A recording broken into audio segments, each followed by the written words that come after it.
Hi, I'm Noel McDermott. Welcome to the Wellbeing Show.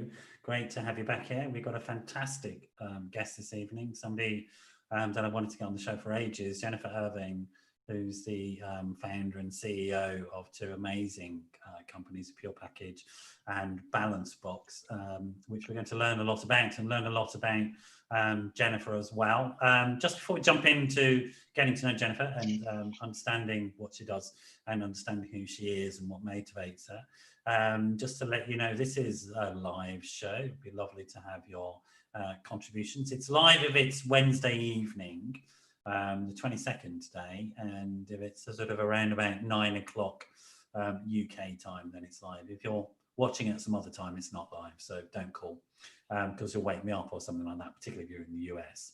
But it'd be lovely to hear from you. The number to call us on is 07 506 319 745. That's 07 506 319 745 +44 if you're calling from outside of the UK.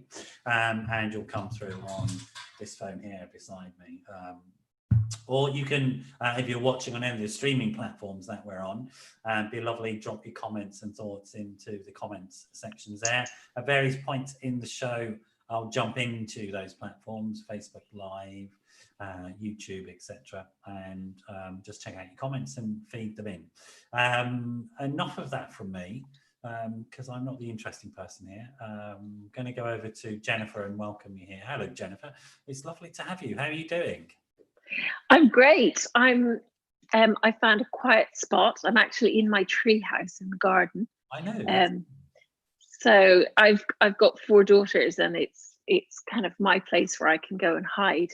So I can talk to you here, and they've promised me they won't invade my tree house. Do you think now? Usually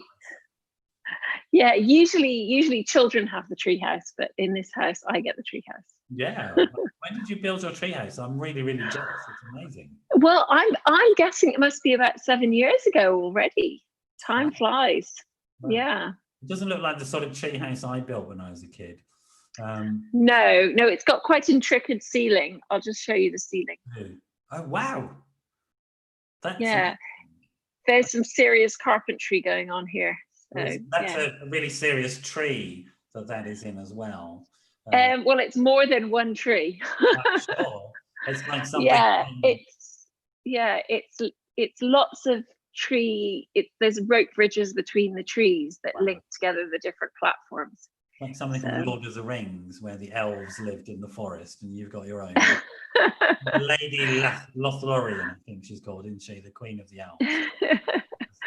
Well, yeah, tonight I'm kind of breaking my own rules, because usually down here we don't have, I try not to have too many electronics. It's sort of my space for thinking and being creative. It's where I shot my second cookery book, and yeah, it's a great space. Wonderful. How has it been for you and your family during this whole sort of lockdown and then coming out of lockdown? How have you found it all? How are you all surviving?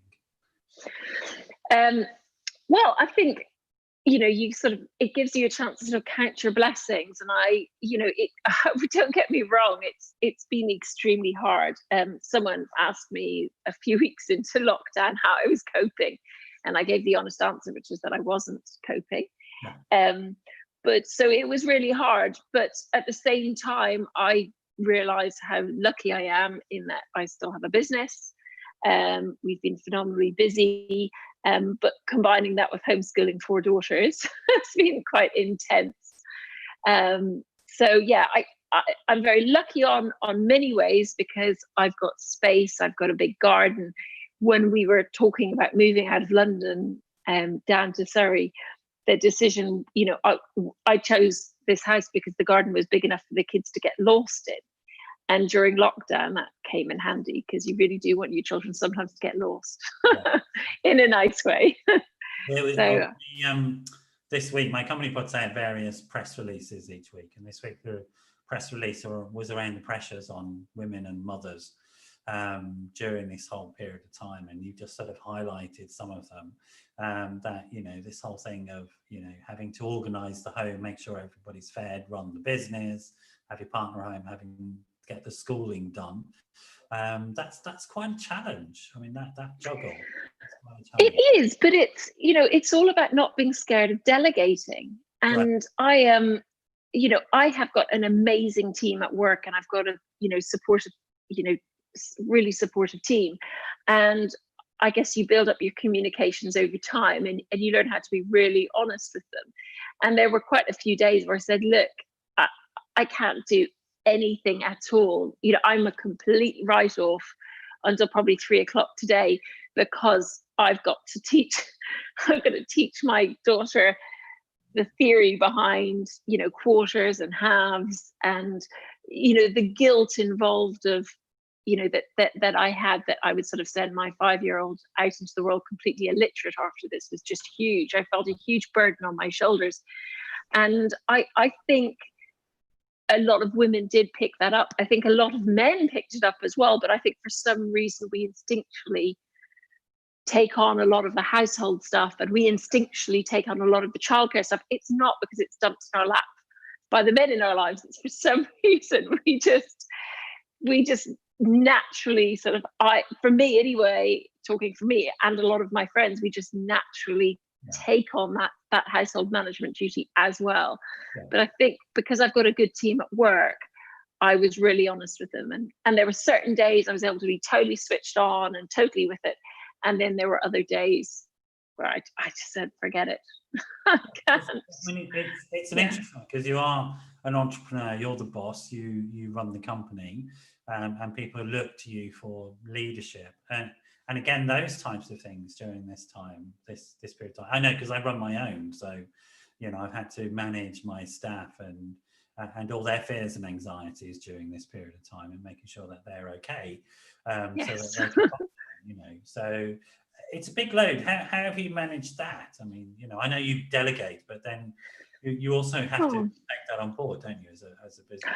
Yeah, I think there were moments, especially at the beginning, when we didn't know what we were dealing with. I mean, it was very much, as we all know, it was like going into a war situation, where all of a sudden it was like everybody you can needs to go home, anything non-essential. So we made a pretty brave and big decision at the beginning to minimize our team. So what we did was, I've got a couple of brands. I've got a nationwide food delivery company called Balance Box, and it's at a reasonable, accessible price point, and it's nationwide, and we deliver twice a week. And then my other brand, Pure Package, we're delivering healthy gourmet meals every single morning to our clients. So we reached out to each individual client. There were a lot of telephone calls during those first few days. I was literally on the phone to these people saying, look, can I change you and put you onto Balance Box? I will give you twice as many meals, twice as many days, but it means that I don't have to have as big a team in. The food won't be as personalized for you. And I had a lot of conversations about things like tomatoes, and explaining, look, there will be tomatoes in your salad. There would never have been in the Pure Package because you told me you hated tomatoes. Are you okay during this global pandemic to pull out your own tomatoes? And the clients were just really lovely about it. They were just so pleased that we continued deliveries and we didn't have to let anybody down. Almost every single client continued with us and had the Balance Box food delivered. And they were very, they were very happy. And actually, a lot of them will stay on Balance Box now. Wonderful. I mean, it's interesting because I remember right at the beginning of the pandemic, as it hit the UK, like in many countries, there was a run on supermarkets, and we had these political leaders saying, don't worry, there's plenty of food in the UK, we're not going to run out. As a company who's you deal with food and you deal with those types of anxieties, did you see that as well? Was that when they said we would run out of food, they didn't we kind of did actually at the beginning. So like we saw things like the price of asparagus go through the roof. There were a lot of things we just could not get a hold of, because once the planes stopped flying, a lot of the fresh food goes in the bottom of those airplanes, on the passenger planes. They pop it in, they fill those planes up. So actually there was a lack, but I mean, nobody was going, well, obviously some people may have gone hungry, but with our clients, we were able to switch it to other ingredients. So it was very much, okay, what's coming to season now? And a few weeks later, asparagus, of course, hit in England, and I saw it coming up in my own garden. And of course, then the price of asparagus went down. Right now, there's loads of green beans available. You don't have to get them from somewhere like Kenya. The English green beans are fantastic. So we were able to switch things over. And because our clients, generally, they're having market menus, they're having what's fantastic in the market at the time, we were able to give them what was in season. So it was fine. But there was a shortage. There was, and also choice change. So instead of there being green beans where you could get green beans of this size, there was just green beans. And you couldn't get them with already chopped off tops. There was just green beans. But for us, that was absolutely fine. And our clients were really happy. They had lots of fresh food. There's a lot of, timing wise, as in for things growing in the UK, when we went into lockdown, spring was just coming. So it was okay. But there was a lack of things, especially things like, coconut, tinned coconut. Yeah, of course. Yeah, and that was a little bit sort of frustrating for a moment, but then of course we just turned to another one. We've got such a talented team of chefs. We're able to say, hey, can someone come up with like a fabulous new recipe? We've got this, but none of this. I know what we'll do. We'll do a basil pesto instead of the coriander pesto that we had planned. We'll do this instead of that. So we were able to still do fantastic things, but there were food shortages, but not like the world wars. And there did were. you notice an increase in anxiety around your clients, around There was, fears around those things? but also what we noticed was an increase in appreciation. Okay. And I think that people appreciated that my team were running that gauntlet. They were getting themselves into work, and we were making those deliveries. We were delivering over 10,000 meals a week through lockdown. And people really, really appreciated that. And they were very thankful, and they were really nice about things. So the clients, there was the thankful, they were very thankful and kind. So yeah, I can't really fault the clients. 10,000 meals a week is huge. But I mean, it is huge. It's a very impressive organization that essentially you have built.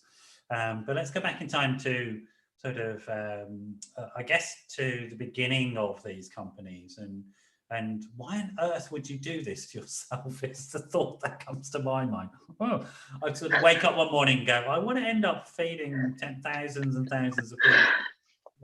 Not occur to me in any morning soon, I have to say. So don't mind doing the odd meal for people. But tell us about the beginning of all of this. How did you get this off the ground? Well, I don't really have the accent so much anymore. I've been in the UK for 25 years, so it's not something I've lost on purpose, but I am an Irish mother. Right. And my natural instinct is to feed people.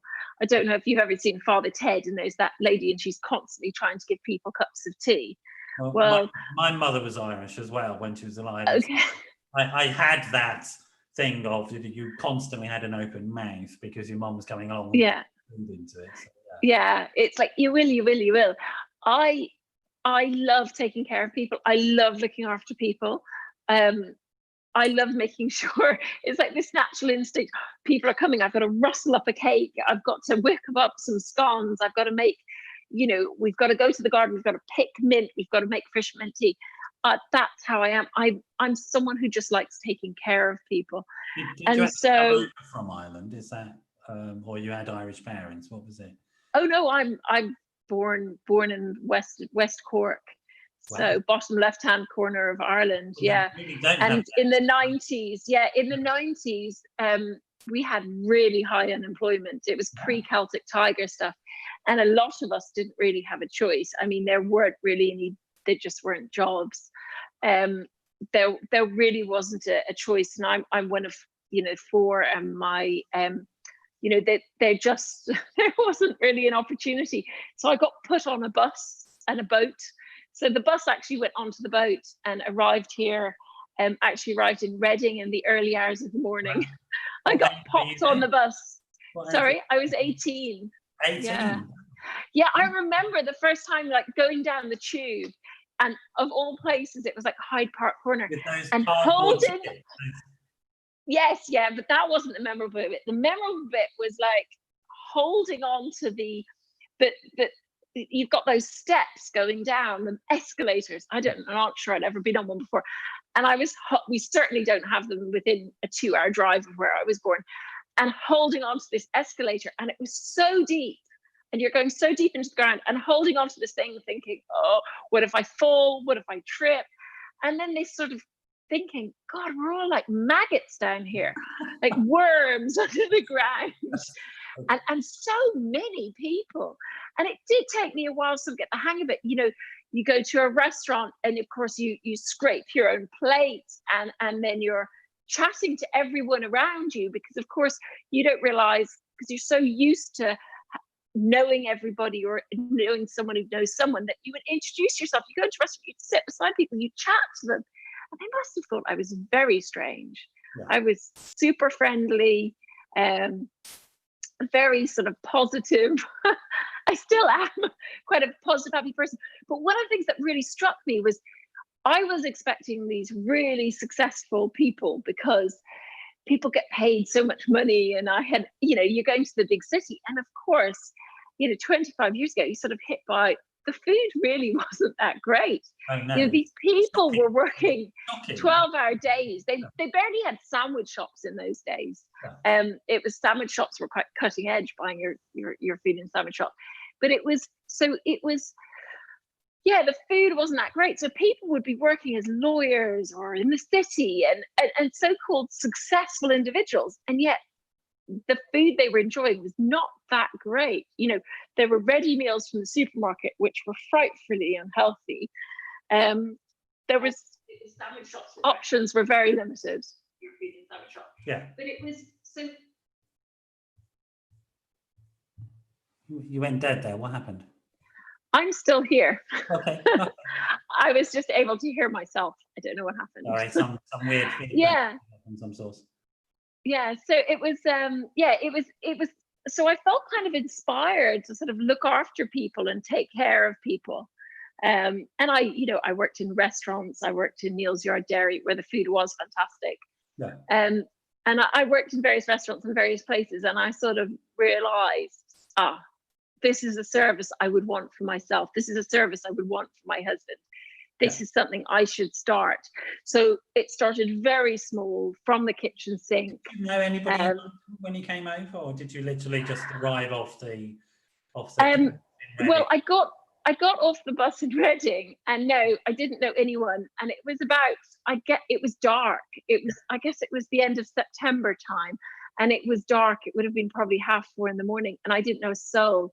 And it was the olden days, so they were using pounds in England and punt in Ireland, and I didn't have any pounds or anything. And actually, there was a nice person. I was very lucky. I met someone off the bus who said, "Are you okay?" I was like, "No," and very trusting, because I didn't know any better. I actually got into a car with this group of guys, and they were very sweet, and they took me up to my halls of residence and dropped me off, because I was completely unprepared. I literally got off a bus with bags that I couldn't carry, and that was, it was tough. Ordinary thing to do at that age, and sort of just take that on.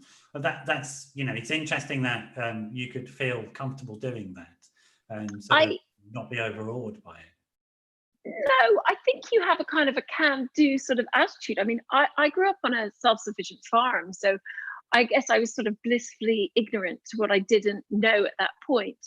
And so, I was very comfortable. I mean, even now, if you brought a cow in, I can milk it and make you butter and cheese and yogurt and things. So I was kind of confident in certain things. I didn't know what I didn't know yet.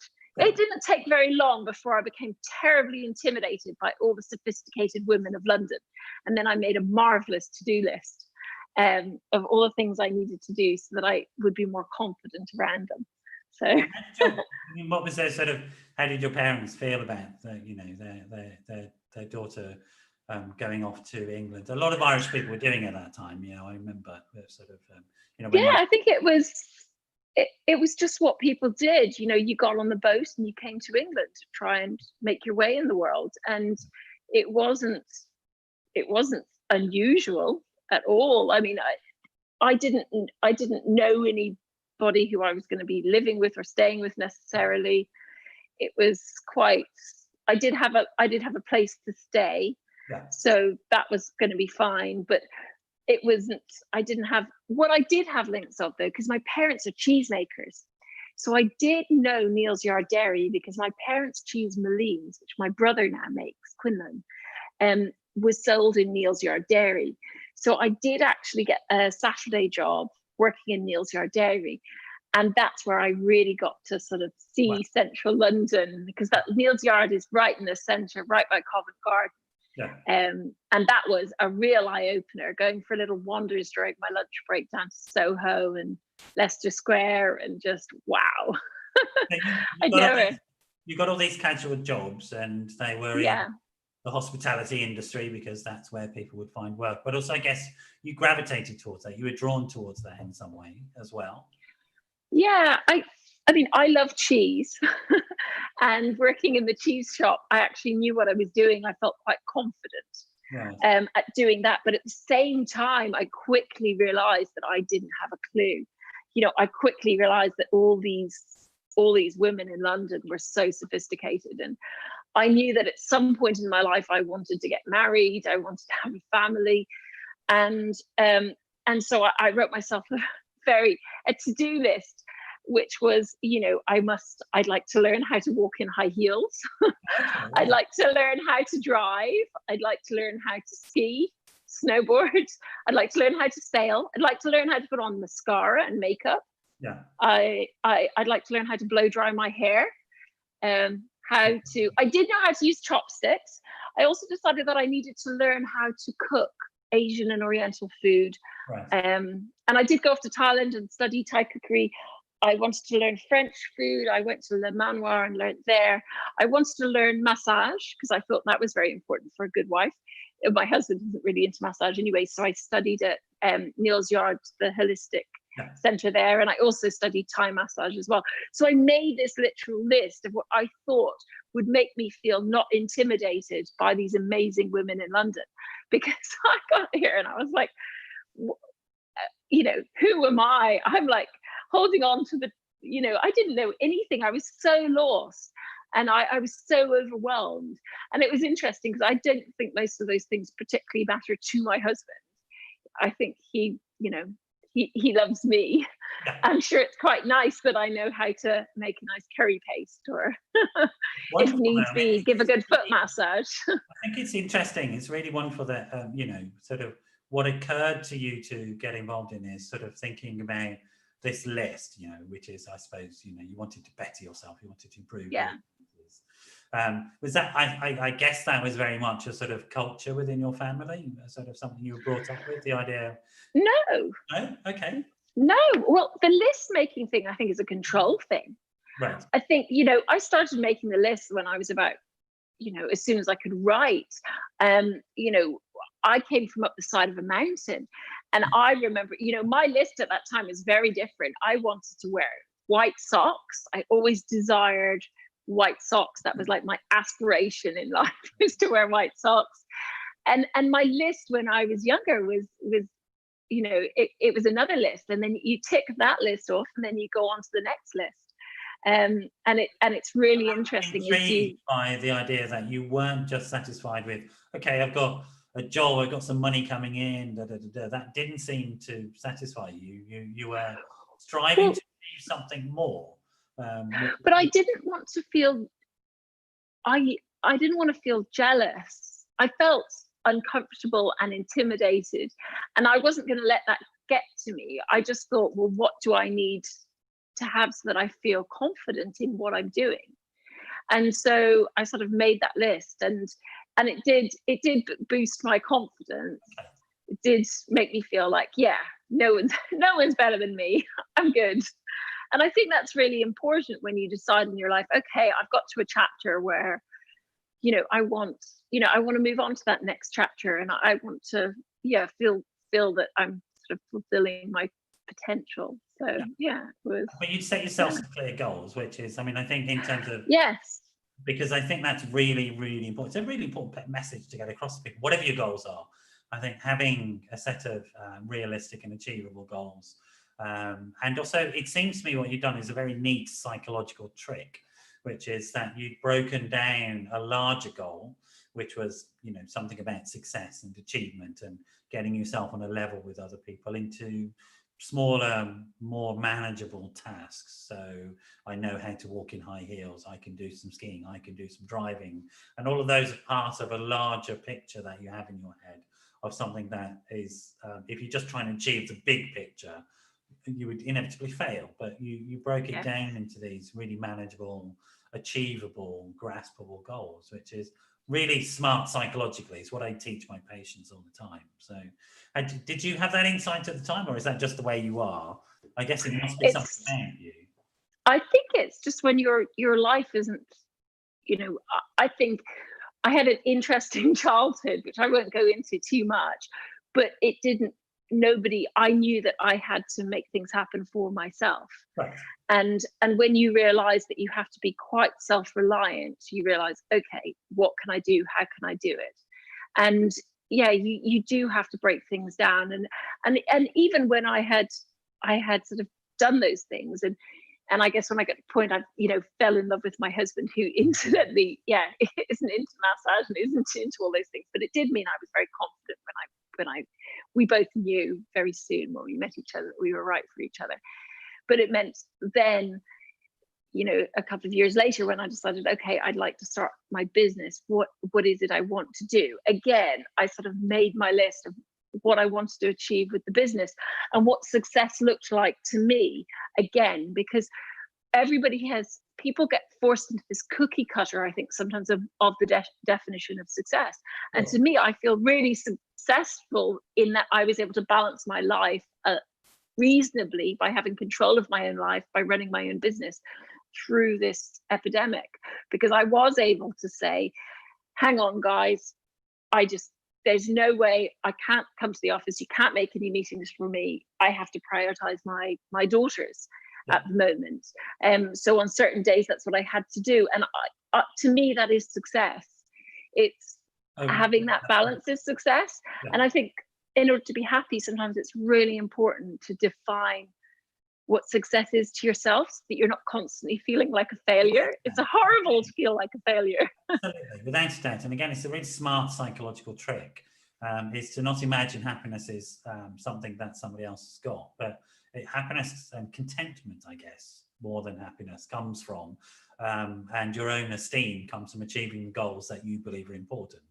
And so if you can define those things, this is to everybody out there listening, you're guaranteed to be content and happy with yourself if you've got a specific set of goals that you achieve for yourself, rather than trying to achieve a set of goals that might be important to somebody else, which we call status. Okay. I love this. It's so interesting. Yeah. I mean, listen to the science behind it. So look, thinking about this time, you're this Irish girl, this Irish immigrant girl, you come in, you've got a lot of naivety, but you've got also a lot of energy. You've learned some good skills from whatever that interesting childhood was. So you're not overawed by having to take a lead in your life. You're working away, but you have this goal, you want to meet somebody, get married, have children. This is an important goal to you. Yeah. And you achieved that. I mean, when did you meet? Tell me about what sort of time scale. So I guess, I think I got to a point in my mid-20s. I guess it was not, I think this happened to a lot of people. It was not too long after September the 11th. Okay. It was actually October the 13th.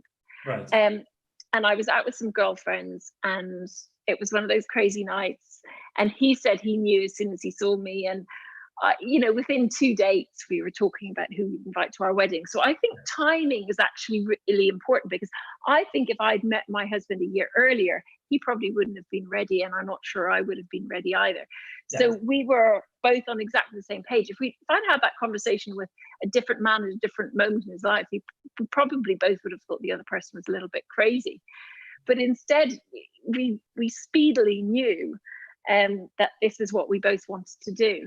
Wow. And we both knew, and it was, you know, we just completely trusted each other, and it was very special. And I think, you know, I think you can obviously have chemistry with lots of different people, but when when your timing is right with the right person, then it's great. And we were very much at the same moment, at the same chapter. And I imagine he was a bit of a player before he met me. And I imagine I've heard this happen to a lot of blokes, who especially people who had friends in the Twin Towers. September the 11th made people take stock a little bit and go, I'm ready for the next chapter. So absolutely, yeah, I think that's probably true. Actually, I think a lot of people saw that, and I literally remember exactly where I was when that happened. I was at work in social services. I was working with refugees at the time, and there were some of our patients, our clients, were in the waiting room, and we had a television on, and I was watching this thing, and I thought somebody's put on some odd action movie on, but it wasn't. It was the news, and the next day, I have to say, all the refugees we were working with didn't come in.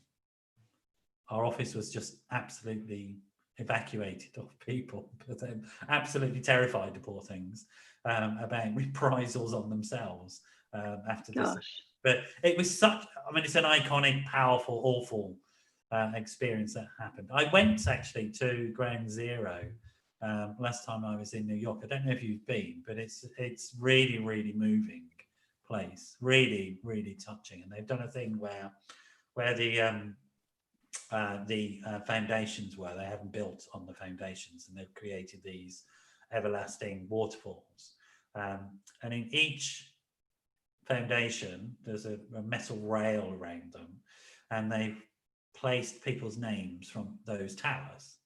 So, and the names are carved into the iron rail. And for each birthday, for each person, one of the people who's caring for that area will put a rose inside the name. It's just really, really very, very moving. But it was a very powerful, iconic moment. I think you're right. It did sort of make us think very much about, well, what do I want? I better sort it out, because you know, it can be taken away from us. It's a lovely way to deal with something like that as well, Jennifer. And maybe say something about you as well, rather than get terrified by this thing. And maybe say something about your husband as well, whose name is, do we know his name? Stephen. But maybe say something about Stephen as well, that you've both got your sort of head screwed on, and have just, you know, in terms of what's important in life, and go for it. What was Stephen doing at the time when you met him? Yeah, so he was working in the kind of financial world. He's he's from Glasgow, and he saw his kind of way out was by becoming an accountant. He's really, really intelligent, academically intelligent, I should add. I wouldn't ask him to milk a cow. No common sense, right? Exactly. Yeah. No. He does, but you know, if you're trying to, you know, if I wouldn't ask him to make butter or something like that, but he's financially, he's very, very clever. And you know, he sees numbers incredibly. So he started out as an accountant, and that was his way sort of into the city at the time. And he's got, you know, he runs a really successful business now. Is there some sort of connection around the Celtic background? So he's from Scotland, you're from Ireland. Was that a plus? Yeah, well, there's certain words we use which are the same, like instead of shopping, we'll get messages. You know, you go to the shop to get messages. And there's also these very irritating flies in West Cork called corriveals, and we call them midges or corriveals. And in Scotland, they've got midges as well. Yeah. But really, I think we thought we had far more in common when we first met than we really do, because he's from the city and I'm from the countryside. Yeah. So, you know, we do bring some quite different things to the table. And I found him quite inspiring, you know, over the years. He's a really inspiring guy.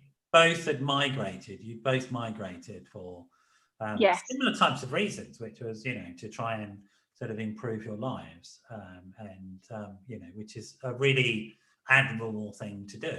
I mean, it's sort of, I remember at the times we used to have politicians say, get on your bike and move somewhere else. If you can't find what you need where you are, move somewhere else. And you sort of both followed that mantra, going to this really odd bubble, which is London.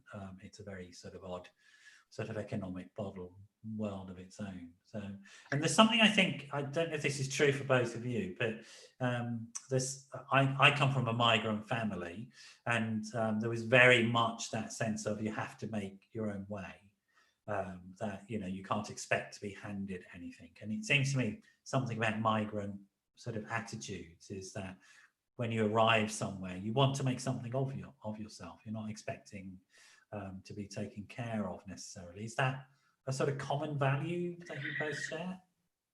I don't think it ever crossed my mind that anyone else was going to that anything was ever going to land in my lap. And I did study over here, and during the holidays, I worked weekdays at Microsoft temping. This was my first summer here.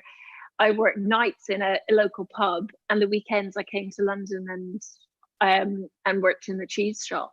Yeah. So I worked 3 jobs. It just didn't cross my mind to do anything else. Yeah, it just never crossed my mind.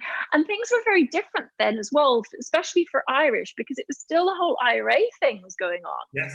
So we were the terrorists in those days, and things were very, very different. And sometimes, when I'm talking to friends who are Muslims, and they're worried about the whole sort of terrorism label being stuck on them, I try to explain what it was like for me when I arrived here, and how things have changed over the last 25 years, and how things can change, how fast attitudes do change.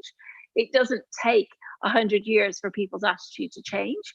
It's night and day compared to what it was 25 years ago for Irish who were here. Yeah. I was living in different accommodations to the English people. I couldn't get the same kind of bank account as an English person could. We were treated, with great suspicion. and now, no one makes terrorist jokes around me anymore. So, and it's not 100 years later, 25 years later, that people don't necessarily see an Irish person or hear an Irish accent. They don't think terrorist immediately. And that's not the casual. And that's how they did think. I remember growing up, there was the casual sort of racist humour about Irish are stupid and things like that. And oh yeah. And that being perfectly acceptable and perfectly polite. I haven't had anybody sort of suggest anything like that to me in many years. No, well, the one I never noticed, the Irish one, I was just found funny because I suppose I was very proud of being Irish, and so if someone made a joke, and also in Ireland, we told exactly the same jokes. So when someone told me an Irish joke, we used to always tell those jokes about Kerrymen. So it would be the Corkmen, the Kerrymen, and it would be, or probably the Dublin man would be the sophisticated one, even though we secretly knew they weren't really. Yeah. And so we would tell jokes, and it would always be like, it would either be if you were in Kerry, they'd tell a Corkman joke, and if you were in Cork, you tell a Kerryman joke, and they were exactly the same jokes that people used to tell about the paddies. Yeah. And so I just found them kind of funny. I think the ones that affected me more were the blonde jokes. So especially because I didn't realize at the time that I was totally dyslexic, which is one of the reasons I had to come to the UK, was because I failed Irish, because I couldn't possibly pass the leaving cert. Even thank you in Irish is Gurv Mila Mahaga, and it's spelled with an MH, a BH, and I still to this day I can say thank you, but I couldn't write Gurv Mila Mahaga, thank you. Spelling would be impossible if you've got a process. Yeah. It was really bad, but it was the blonde jokes. The blonde jokes used to get me, and it really confused me, because I was like, I do know what I'm saying, but it was, what's the difference? I guess not everybody's watching, so I don't know if I'm allowed to tell a blonde joke. I probably shouldn't. Tell a blonde joke. It's okay. Am I allowed? I just like to establish I'm natural blonde. I haven't. Don't. Yeah. it was like, what's the difference between a blonde and a supermarket trolley? And it would be, oh, a supermarket trolley is a mind of its own. And I think as a sort of a point, whenever a guy even fancied you, he usually crack a few blonde jokes, and then as soon as he heard my voice, he'd crack some Irish jokes as well. And that was their idea of, like, quite often that was their, yeah, let's charm her with some let's charm her with that. That didn't work so well. My husband didn't make those jokes. Well, I wasn't that dumb, to be honest, but no, it took me to great restaurants. Oh God, the restaurants. Is that what won you over, his sort of choice of restaurant? Oh, absolutely. Right. I still remember the first few. The first one was a place called Circus, but I think the second place he took me to was Hakkasan, and I still love Hakkasan. Fantastic. Love that restaurant. Yeah. So he won me over by taking me to fabulous restaurants. Well, there you go. There's hope for us all. Yeah, if we just find, now that the restaurants have opened up again, thankfully. Yes. I was saying to James, who's for people who can't see him, he's the technician that we have who runs the show, without whom nothing would happen, and we all hail James. Thank you. Hail James. Absolutely.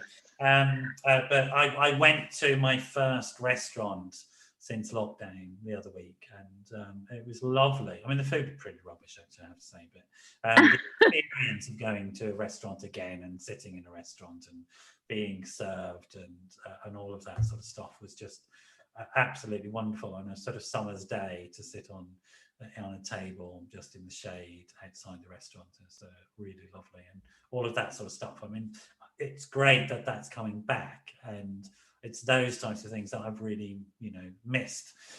So you'd met the man of your dreams, the man of your future. That was it. And you sort of knew relatively quickly this is the way it's going. You brought up some interesting themes. One is the sort of immigrant theme, but the other is the theme of being a woman, and the sort of some of the crass assumptions that people can make about being a woman, and how that sort of has an influence on things. So we might follow up on those things, but just take us through the sort of story. I'm going to sneeze. Excuse me. Bless you. I think I'm coming down with something. So I said to you before the show, I've had a bit of an upset tummy, and I've got a bit of a cold sore. I think I'm going into some sort of summer cold, which is going to be just a summer cold, but sort of slightly odd during a pandemic to have any illness. It's just like any illness like that. I'm like, it's not the virus, it's just a cold. But it's like, where did you catch it? That's the confusing bit, because if you caught that, they're all around, and we need to be aware of viruses, etc. Who knows? Who knows where I caught it? I've been out and about, and I've been relatively sort of careful with things, but clearly you can't be careful enough, can you? So there you go. So here you are. You've come to England. Yeah. You've met this guy. There's been this, really quite huge event called 9/11, which was a defining moment, and that sort of wakes a lot of us up, actually, to sort of some very important issues. And one of the unintended consequences of 9/11 was the shifting of focus away from, certainly in Britain, away from Irish sort of nationalism and the associations with violence, as well as the peace accords that had happened, etc. So there were new demons. Quite, that's what happened, and it took the pressure away. Yes. That was a big shift. And you find your partner. You get married at some point, I presume. You got married? Oh, like so fast. And just to clarify, I wasn't pregnant. It was just, we knew. And his work asked him to move to relocate to New York. And he asked me to go, and I said, well, I was in love, he was in love, but I was still, I'd seen a lot of people make that kind of mistake of going, so we had a secret wedding. Right. So, well, first of all, he took me to, it was cold, but it was very romantic. He took me up to the Arctic Circle, and we were out on a dog sled under the Northern Lights. Yeah, and we were on a dog sled, and there were it was the Northern Lights overhead, and it was very romantic, and he proposed to me. Wow. And that was within, quite soon after we'd met. So I think it was December. Actually, it was December that he proposed. So it was. Say no after all that effort on his part. That would have been. I think it was beautiful, and actually it was so cold that I couldn't take my gloves off, but I did sort of accept. But I was like, I accept this, but I'm not taking the gloves off to put the ring on, and that had to wait till we got to the ice hotel. You achieved this major goal, which is to get married, and we think about having a family. I presume the family came relatively quickly.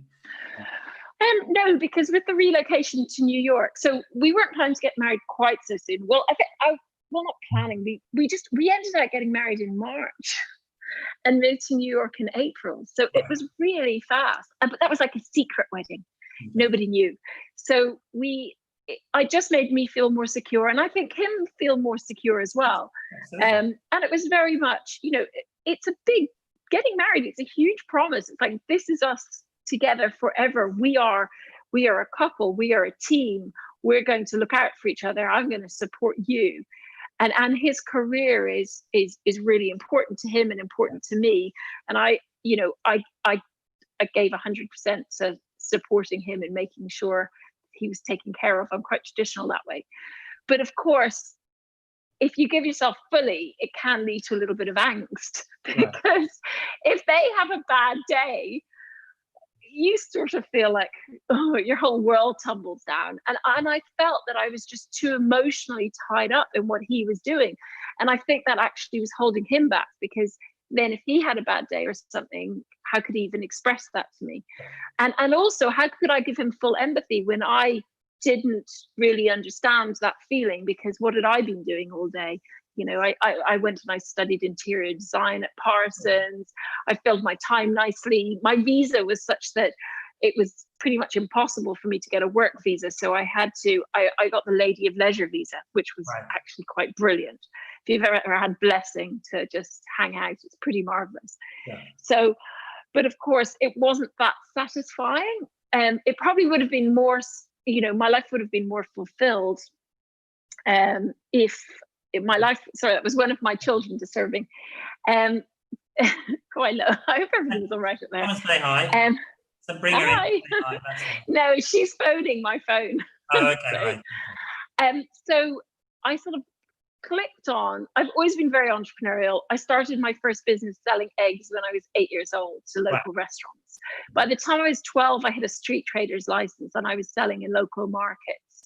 And right through my teenage years, I ran like an illegal tuck shop at school. I used to hitchhike from town to town, also selling hair things, accessories that I'd made myself, T-shirts that I painted. I used to pick flowers in hedgerows and press them and put them in frames and sell them in market stalls. So I'm naturally entrepreneurial. So there started to be a bit of angst in that, like, here I was being like, I can only describe it as a lady of leisure. I mean, I used to get my nails done and have a massage while they dried. I mean, I was filling my time. I took up things like rollerblading. Yeah. And, and I actually, I went sailing on the river and like went around the Statue of Liberty sailing, learning how to sail things. I was a proper lady of leisure. We were there for about 2 years. But while I was there, what I did was I came up with this concept for the Pure Package. So this idea, and what I did was I started working on the tech side of it. So I met this great guy called Philip Frank, who was actually in Philadelphia, and he helped me work on our first kind of version of the Pure Package, designing the back end, because I love food. So the idea was that chefs would make all your meals for you. The meals would be blessed by nutritional therapists, so they'd be portion controlled and personalized and be able to handle your allergies and your food tastes.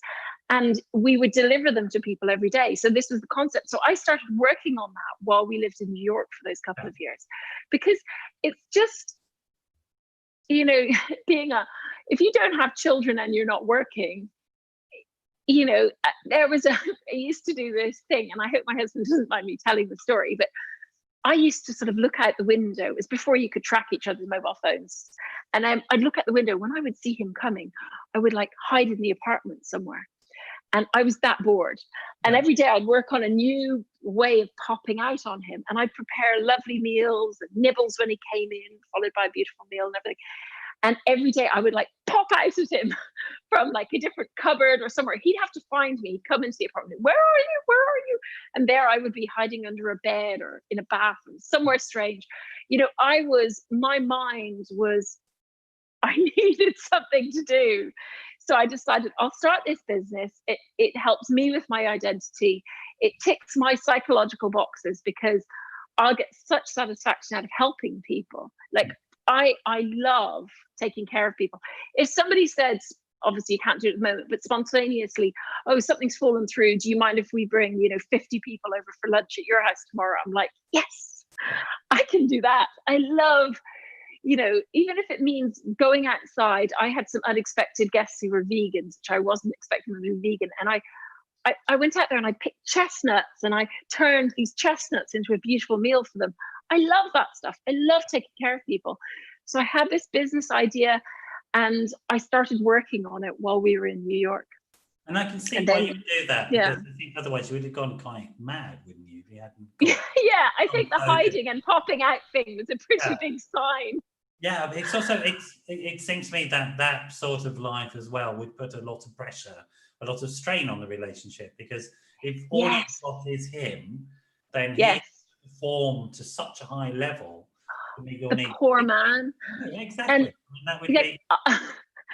I used to go out and New York is the most fantastic city for food. And I would go to Little Italy and they make their own mozzarella in Italy, or I'd go wherever and he would come in and there'd be beautiful like burrata and beautiful tomatoes and then a beetroot and a lemon risotto and then chocolate fondants for dessert. The poor man was like, and then the worst thing is, something, the lemon and beetroot risotto was horrible. Okay. It didn't taste nice, but the poor guy would be put in front of him and I don't like beetroot risotto, So I did a lot of experiments on him, but it was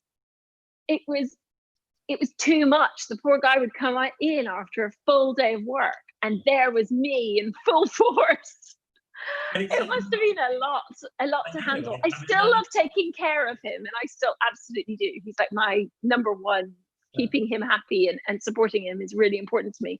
But it was too much. It was just too much. Yeah, I mean, you would have gone completely bonkers. I guess we know you didn't stay there forever. And it's interesting because I mean, it's what's amusing me is you're reminding me actually of my own mother and the way she ended up working. She was actually my dinner lady at school for a while. So I walked into totally. And there was Mum feeding me. I was like, oh, that's okay. Hello, Mum. She had this love of feeding people as well, and she was a superb host.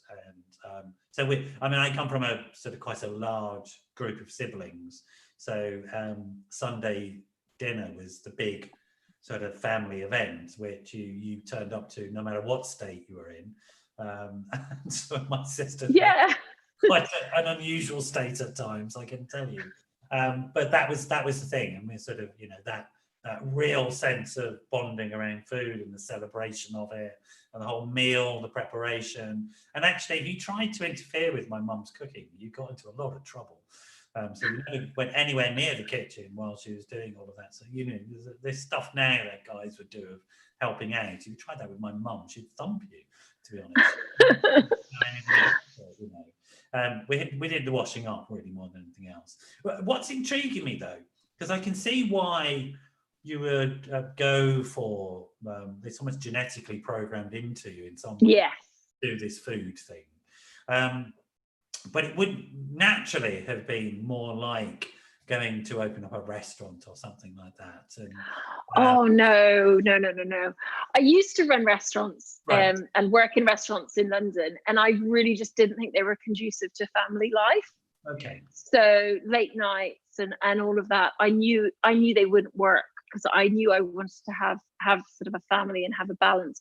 And also I'm very non-competitive. So you have to remember, you know, when I started the Pure Package over 17 years ago, there was nobody else doing anything like this in London at all.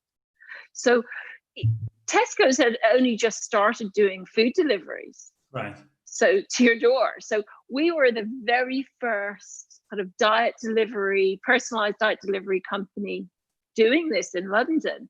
Yeah. I have to say it didn't take long for other people to start to open, but we were the very first. But I think I had so many business ideas. One of the reasons I did it was because we were the first. If I'd known of anybody else doing it, I wouldn't have started it, because I am not a competitive person.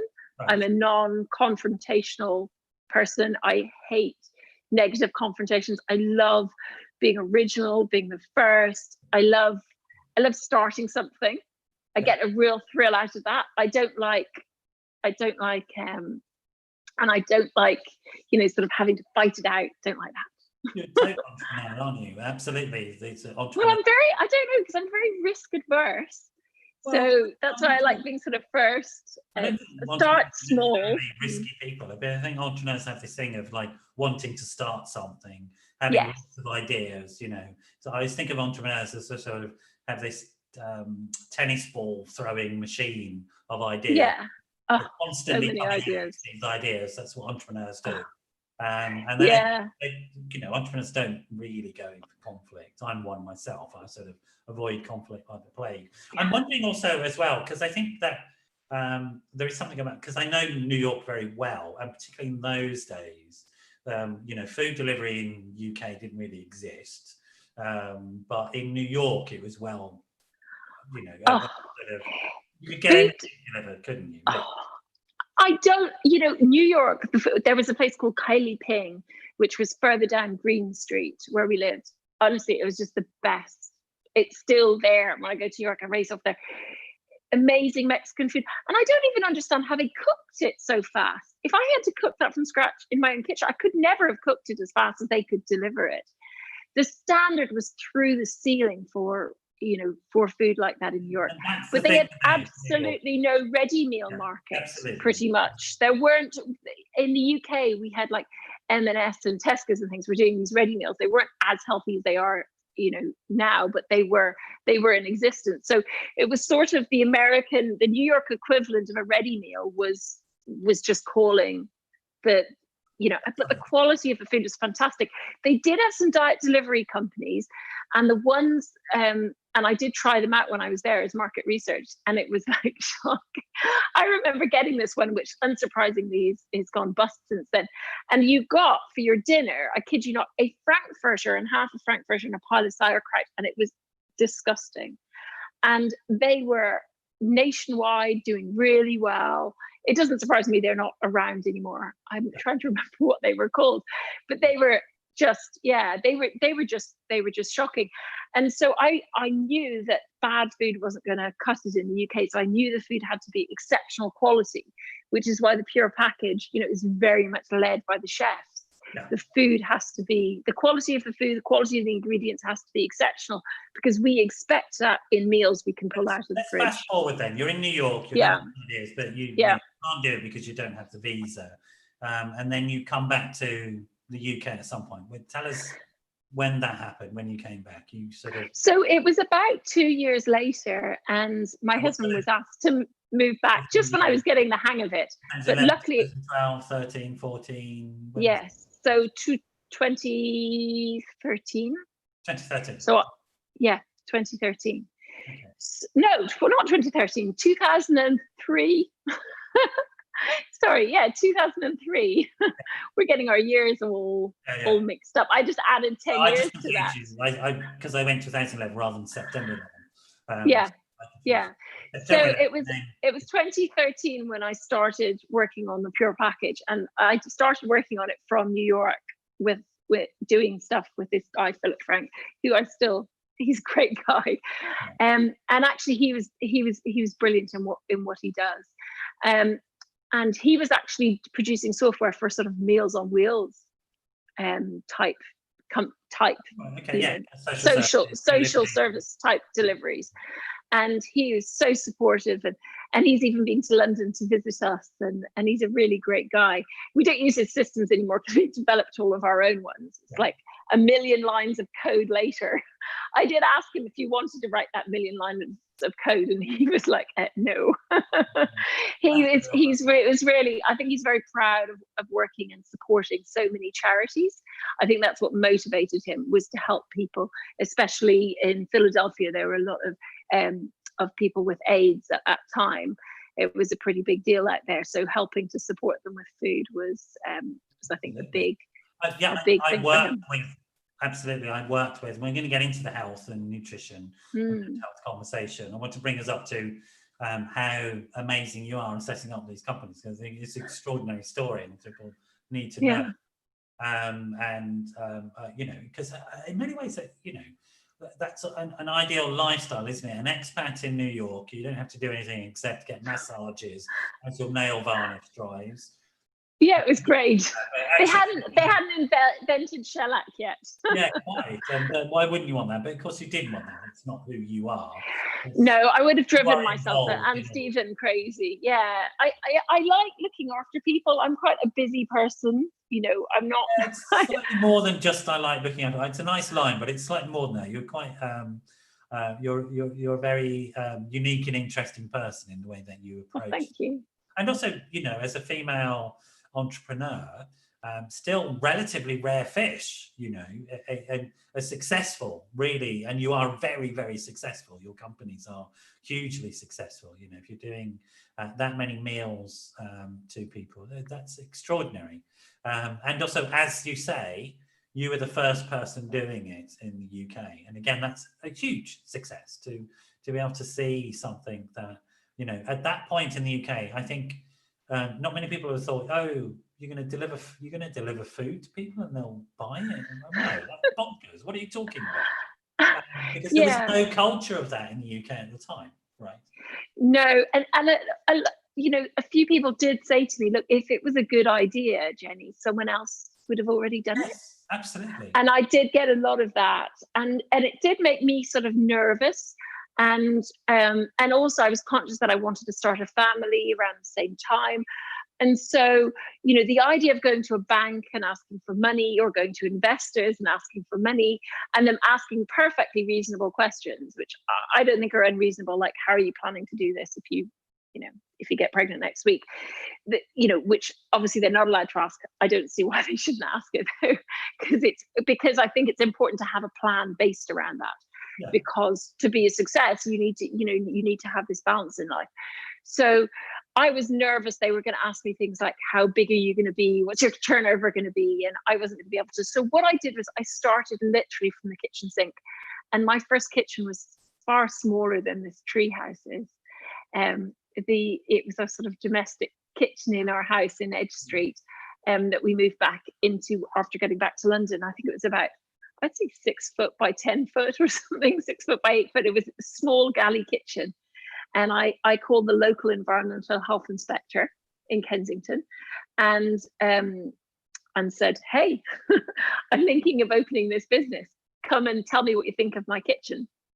And he was slightly surprised, because normally they just get calls from people who are reporting people for bad hygiene or something. But instead, I've always seen the authorities, I think it's probably because I'm always quite proud to pay my tax, but I've always seen them as people who are there to help us. Yes. So for me, the environmental health inspector is someone who's like my ally, who's there to support me and who's there to help me so I don't go wrong, because you can't know everything there is to know about that. That's, you know, again, it's another healthy, profoundly healthy psychological trait that you have. Yeah. It's about networking and bringing people in. And using the expertise of people, the appropriate expertise of people. He was really nice, and I have to say, even to this day, with the crisis that's been going on, we still absolutely ask the advice, especially with everything going on at the moment. You know, what should we do? What, you know, and actually, they're, you know, especially environmental health, they can be so helpful. and sometimes very common sense approach to things, because they go into so many businesses that they see clever things that you can do. Okay, so you need to be 2 meters plus away from other people. If you move your tables at this angle instead of that angle, suddenly you're 2.2 meters away from people. So a lot of common sense approaches from the environmental health. And I did have a lot of fun, and I didn't do it on purpose. It was just my thing, when we had the new fire things, I was like, okay. And bear in mind, this was, nearly 20 years ago. And the local firemen did come out to check my fire setup, because I was really nervous about that as well. Obviously, they would have disappeared if there'd been a real emergency, but they were really helpful. And even when I had to do my first online sort of tax return, and at that point, that was quite a few years ago as well, even at that point, the local tax office, they let one of the guys come out, and he wasn't allowed to press any of the buttons on the keyboard, but he could sit right beside me. And he made sure that I did it right, because especially if you're dyslexic, it is just nerve-wracking pressing those buttons. And there's all this like, what if? And if you lie on this form, you will certain jail time. It's really scary and intimidating. But when you've got someone sitting there or advising you, it's just brilliant. So I do think there, and also I think quite often people go into, the civil service because they want to serve the community. And imagine that, they go into because they want to serve the community. So actually you get quite a positive reaction when you contact them and say, hey, I want your input, I want your help. And so we've had a really, people have been incredibly supportive, because I didn't get big bank loans. I didn't get big investors involved. I did have the support of my husband, which was huge in starting the business. He was right there behind me. I didn't have to juggle a million jobs. I was able to go, okay, what can I do? And write my usual lists, my big to-do list. These are the celebrities I dream of one day having, and all my sort of to-do lists. So he did give me enormous freedom to be able to do that. But I also, government authorities and things, I very much use them to support me, and they seem to appreciate that too. I learned a lot of things from my local authority. They had enterprise classes and things like this, where they taught me huge amounts of stuff about elevator pitches, sorting out balance, all the stuff I had no idea to do, and just terrified. I did a 5-day course, which was organised. I think the EHO put me on this health and hygiene one, which was like an advanced health and hygiene one, and health and safety one. And that was, mind-boggling. But then they also, from that, I went on a 5-day when it was with Business Link. I don't know if they still exist anymore. And I think it was like £60 or something for the week. And that was kind of a symbolic amount of money just to show that you really were serious. And it was brilliant. They had a day dedicated to HR, a day to accountancy, a day to, and it was really helpful. And they mainly thought you cannot know everything. Don't be too nervous. You won't know everything. Just because you don't know everything about employment law, figure out somebody who does, and speak to them about it. Otherwise, you'll never hire your first employee. Just so some people get some idea of the journey that you travel. So you start off in your kitchen, your thing. What's the size of the company now? Just give us a quick snapshot. Well, we were able to handle, I think, 9-10 clients in my domestic fridge freezer in the house, and we're delivering over 10,000 meals a week now. And until this current crisis, we'd never had a bank loan, never had an outside investor involved. That's extraordinary. So, what a story. And I'm intrigued as well as to, because it wasn't just good enough to, deliver food, and, you saw a niche in a market, but it was more than that. It wasn't just a niche in a market. You didn't think, okay, I can sell any old nonsense to people. I can sell crap because nobody else is. And that was not your vision. Your vision was to do something that was unique again, because as you said, the only sort of diet stuff that was being delivered was junk. And you wanted your first company to be wholesome, nutritious food that was great quality, delivered personally for people, but also helping them achieve some of their own personal goals around their relationship to food, bodies, and so on. Well, you have to imagine I was in my 20s. So as far as I was concerned, there were only two health goals in life. You know, I didn't know about all the other health issues that happen as you get older. And I guess over the years, our companies have evolved because I've evolved as a person. So all we offered in the very early days was weight management and healthy eating, because as far as I was concerned, that's all that existed. And then we started offering training support, and we got some pretty incredible athletes in. And, you know, even our first clients, we had among the first clients was Michelin starred chefs who were obviously concerned about their weight, but yet loved food and wanted to eat really well. So our first clients were pretty incredible people. But what's interesting for me, and I think this is really important to hear, and I say this as a you know, mental health professional who does a lot of work, as you know, around people with disordered eating and stuff like that, is that the diet and the healthy eating were synonymous for you. That people wanted weight management, but it was also really important to you is healthy eating. That well, this weight management. Well, weight management, I think, it's all about portion control. I mean, it's that simple. And also a lot of it is about, I love my food and I don't like being grumpy. You know, you can have weight management by giving up eating, but it's not a good way to do it. No. You're going to be pretty grumpy, pretty miserable. It's not good for your skin. Most people actually want to glow. They want to glow. They want to use health. They don't want brain fog. They don't want to be moody. So really, from day one, we looked at blood sugar levels. No one had ever heard of well, obviously a few people had heard of GI and GL, glycemic load and glycemic index. So we looked at the calories, the portion sizes, the carbohydrates, the macros, but glycemic load was very high on our list. And that keeps people very evenly humored.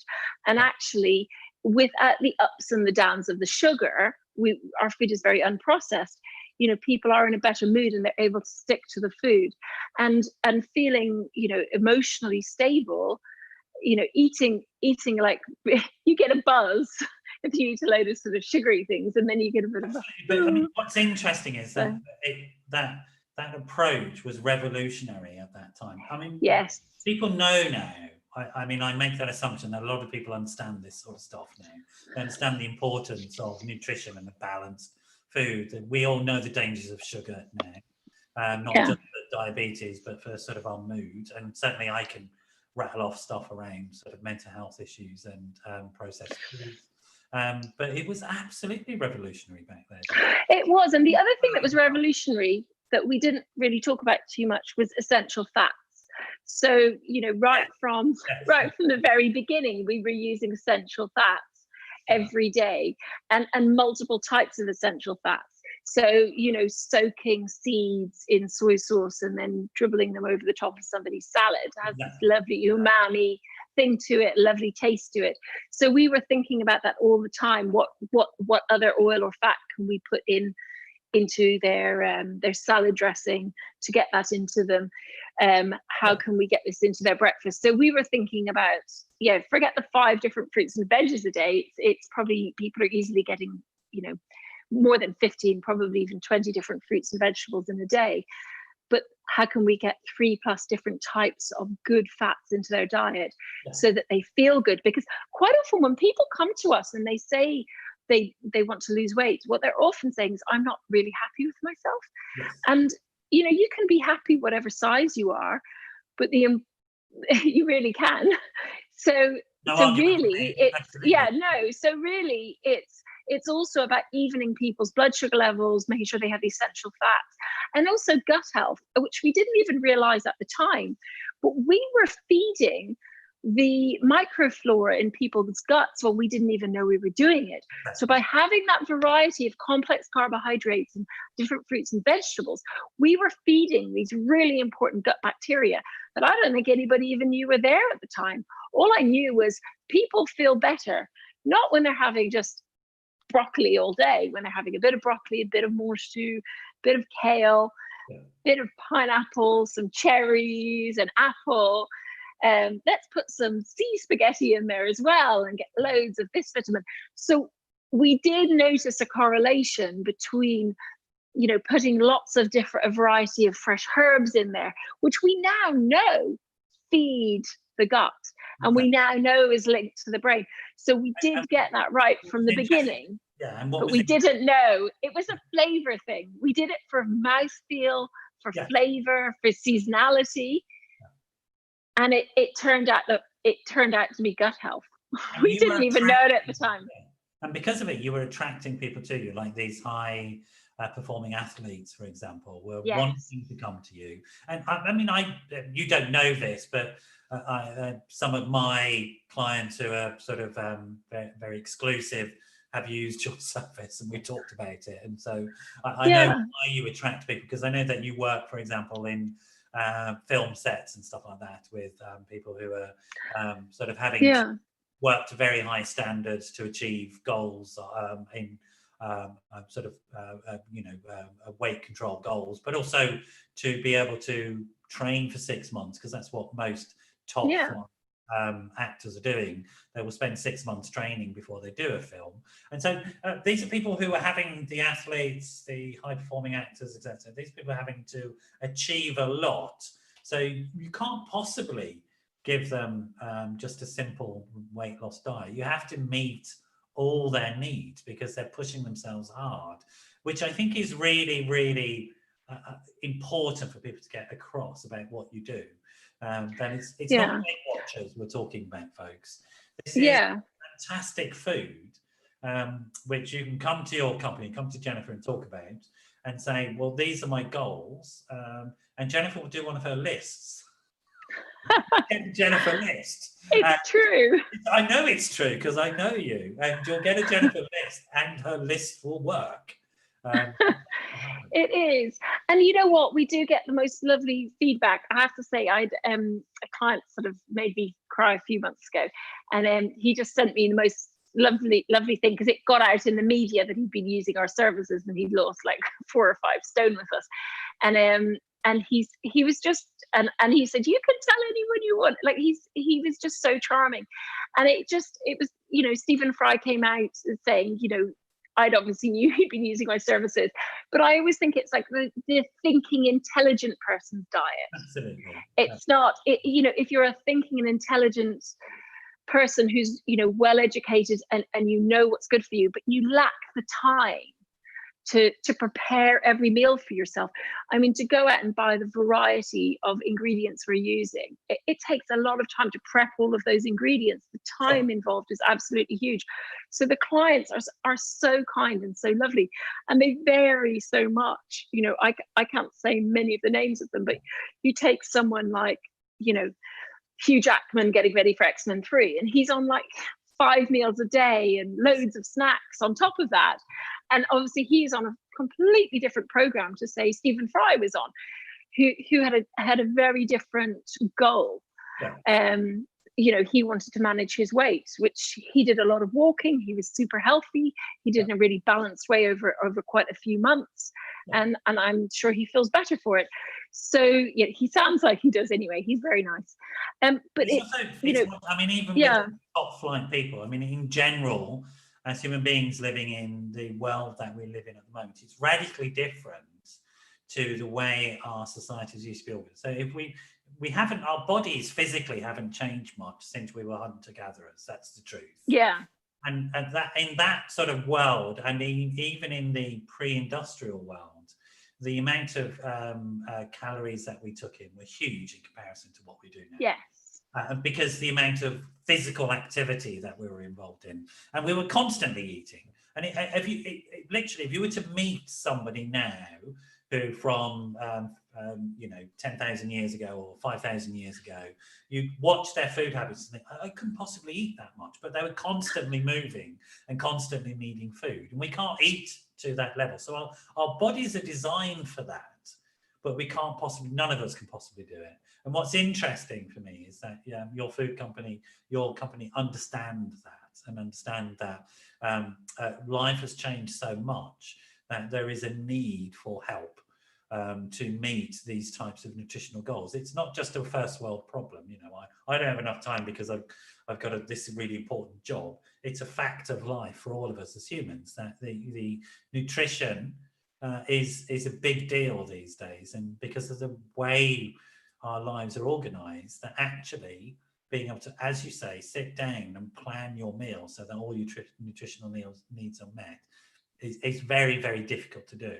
And I think there's some of the stuff I know that you're doing as well, which has been the sort of latest developments and how I met you. And I'd like to talk about it if you don't mind, because we're sort of running out of time. I told you we'd run out of time.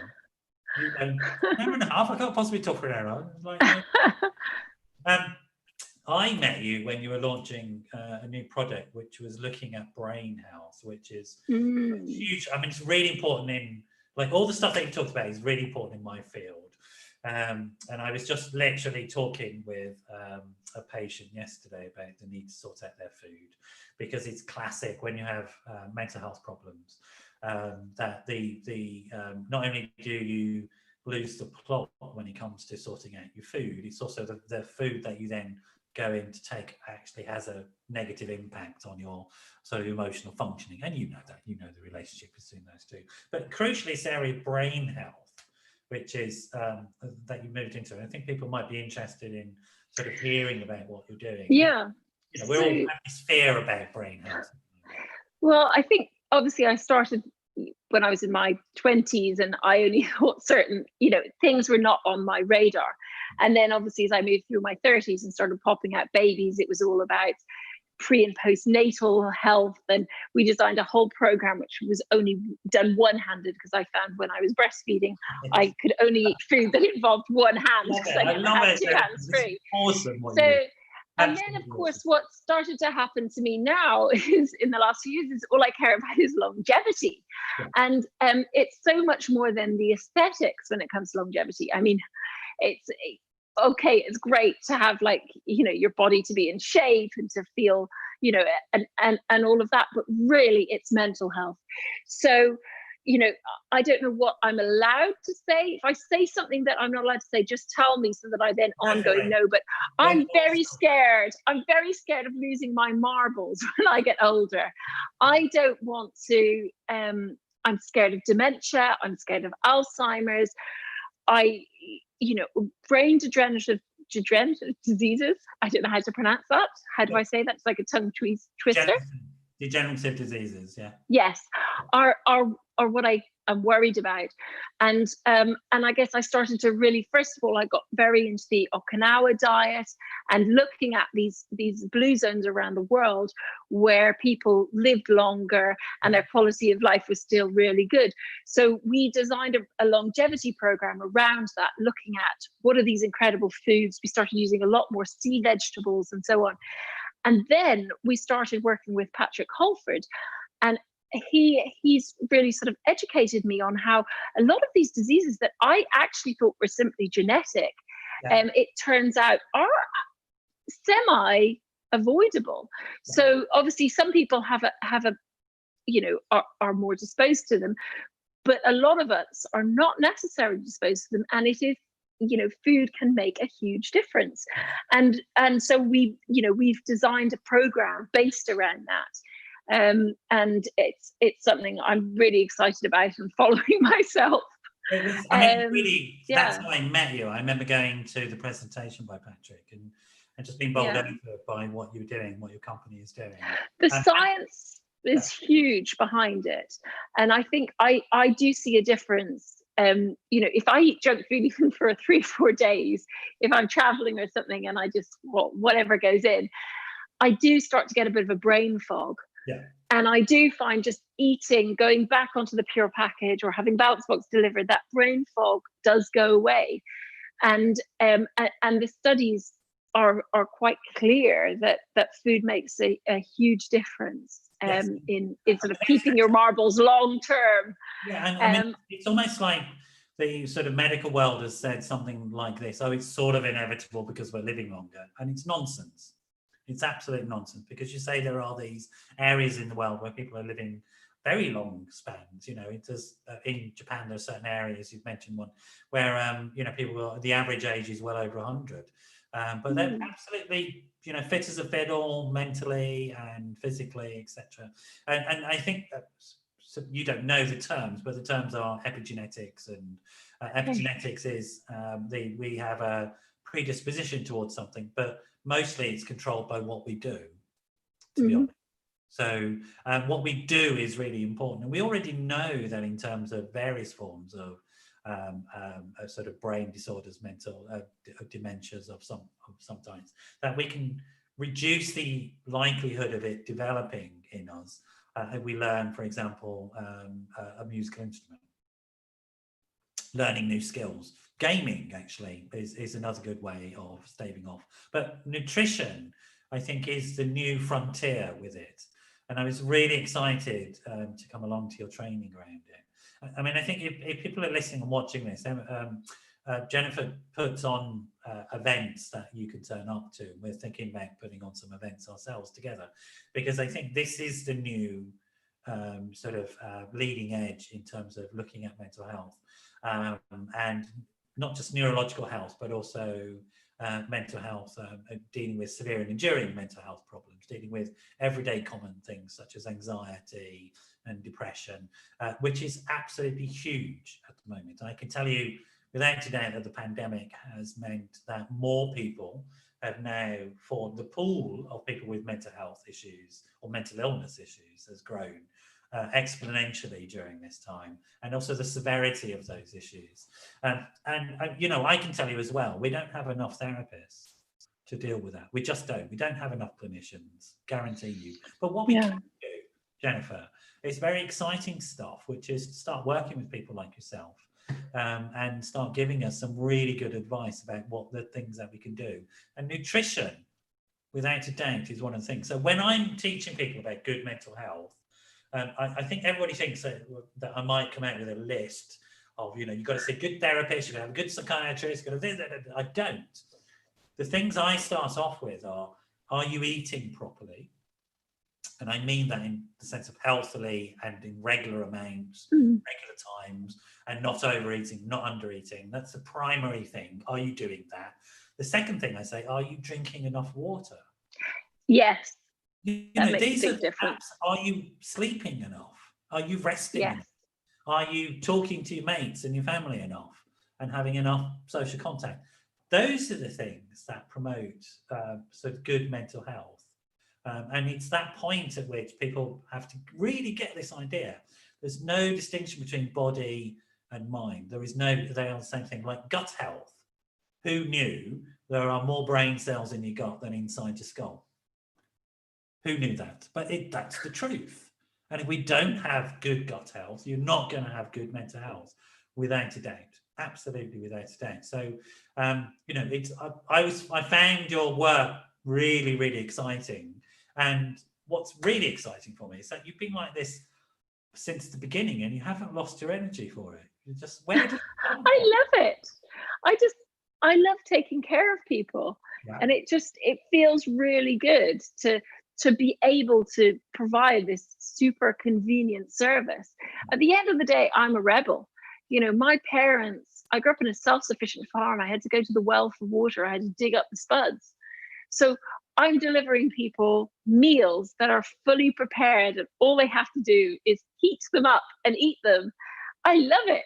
So I'm managing to rebel against my parents and provide this service for busy people. So I think what comes across is how much you, I mean, you're a very inspiring person, Jennifer, without a doubt. You're a very inspiring person, and sort of very inspiring woman, because I think there are those issues. We haven't really gone into the gender issues and the struggles that you would have faced. Another time. Another show, I think. But the biggest sense I get is your passion, and dare I say your love goes into what you do. And I think that is transmitted in terms of the food. And I think one of the big tragedies in the modern world is that food has become a commodity and commodified. And if you look at this sort of the terrible good examples of that are things like the fast food chains, you know, I'm not going to name them, but these burger joints, where it's not food, it's just a product that is designed to make a profit from people. And whether it has nutritional value or not is irrelevant to the conversation. Somebody has some, okay, that's fine.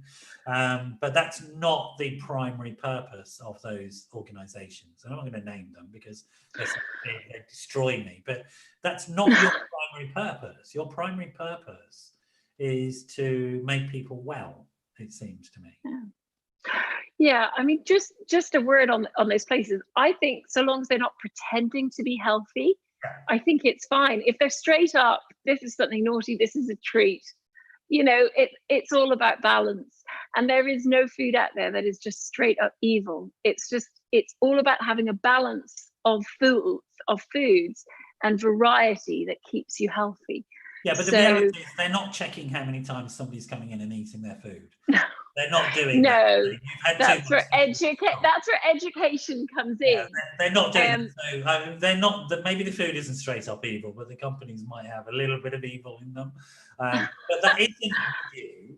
That isn't with you. And what's interesting, I think. No, we have a great company and a great team, and we're really proud of what we do. Well, I think they have a really great leader. I mean, that's reality. Nice thing to say. I need that at the moment. It's been a tough time. So thank you. I appreciate you saying that. The truth, mate. I've loved coming on. It's just been fantastic talking to you. It's like a big therapy session. It's really good. Occupational so thank you. Yeah, I've actually learned so much from you this evening. So thank you. Well, look, I mean, we planned more collaborations. I wanted you on the show because I just do want to give a platform for you as a person, because I think that you are in your product, and people are very lucky to get that. I think it's a great service that you provide. It's one of the few organizations that, if I say, as a clinician who's concerned about these things, particularly food, it's such a difficult area, particularly at the moment. We're seeing eating disorders amongst children, for example, go through the roof. And I can't tell you how many families have been calling me because their kid is ending up in an eating disorder ward because the pandemic has just knocked them sideways.